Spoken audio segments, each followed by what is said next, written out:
displaced 33 million people, sweeping away houses, roads, railway tracks, bridges, livestock, and crops worth around 30 billion United States dollars.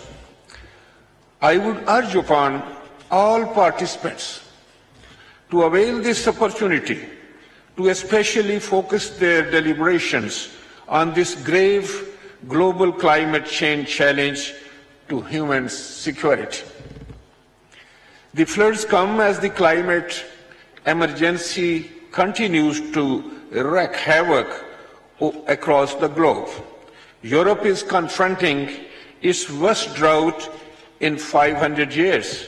China is facing an unprecedented heat wave that has dried up rivers and lakes, while in Mississippi, USA, residents were told to evacuate the city as it braces for more flooding.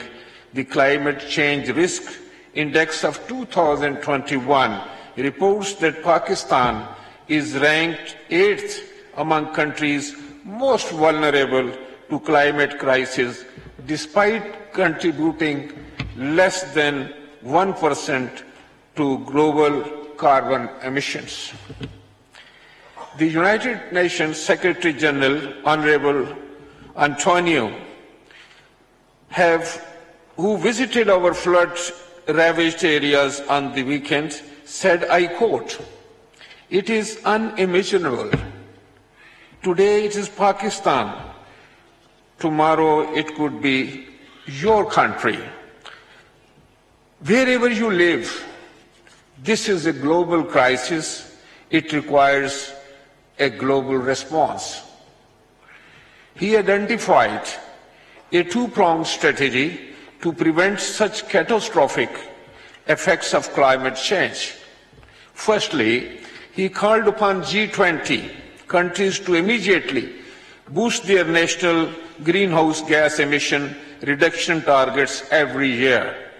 Secondly, the Secretary General also called for new mechanism for debt relief for climate vulnerable countries such as Pakistan.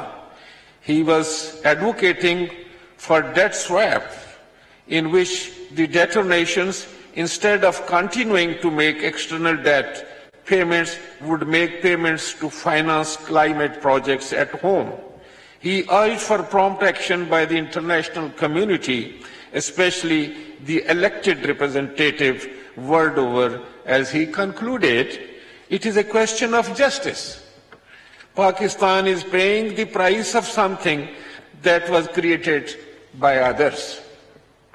The irreparable loss of precious lives and destruction of even the basic infrastructure such as roads, houses, schools, and basic health units by the recent floods makes it imperative for the Parliament of Pakistan to leave no stone unturned in our efforts of rescue, rehabilitation, and rebuilding. I ensure that the National Assembly of Pakistan will continue to perform a proactive role in a passionate IPU member state through consolidation of joint endeavors for strengthening the democratic tradition in Asia-Pacific region, including but not limited to introducing innovative parliamentary mechanism for institutionalizing the 2030 development agenda.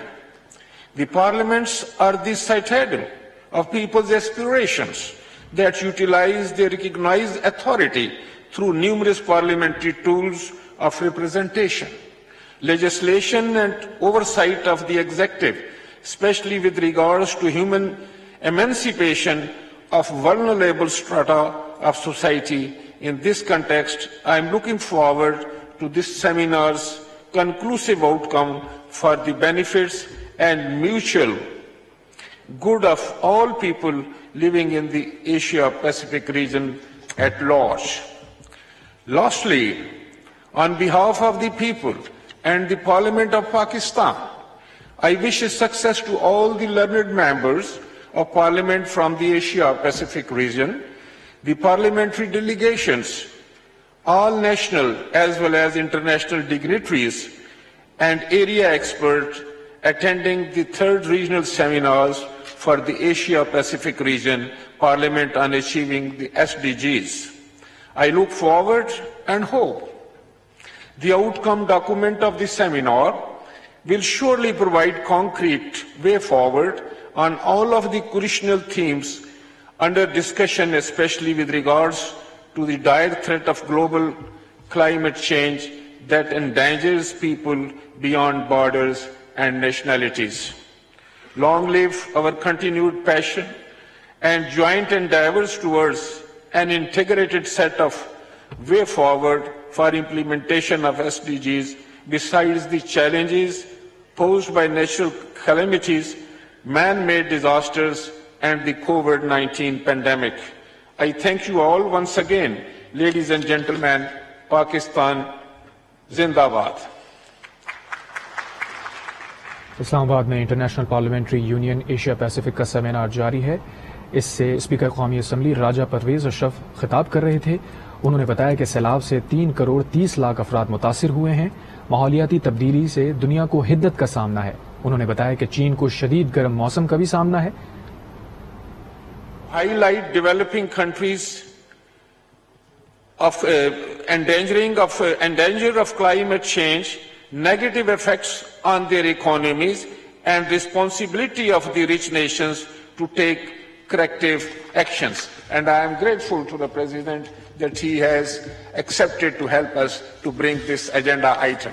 Thank you very much. Speaker قومی assembly اس seminar سے خطاب کر رہے تھے. انہوں نے کہا کہ چین کو شدید گرم موسم کا سامنا کرنا پڑ رہا ہے. تبدیلی سے متاثر ممالک میں پاکستان کا 8واں نمبر ہے. ماحولیاتی تبدیلی میں پاکستان کا حصہ صرف 1% ہے. اسلام آباد میں international parliament union Asia Pacific کا سیمینار اس وقت جاری ہے، جس سے وزیر اعظم شہباز شریف بھی خطاب کریں گے.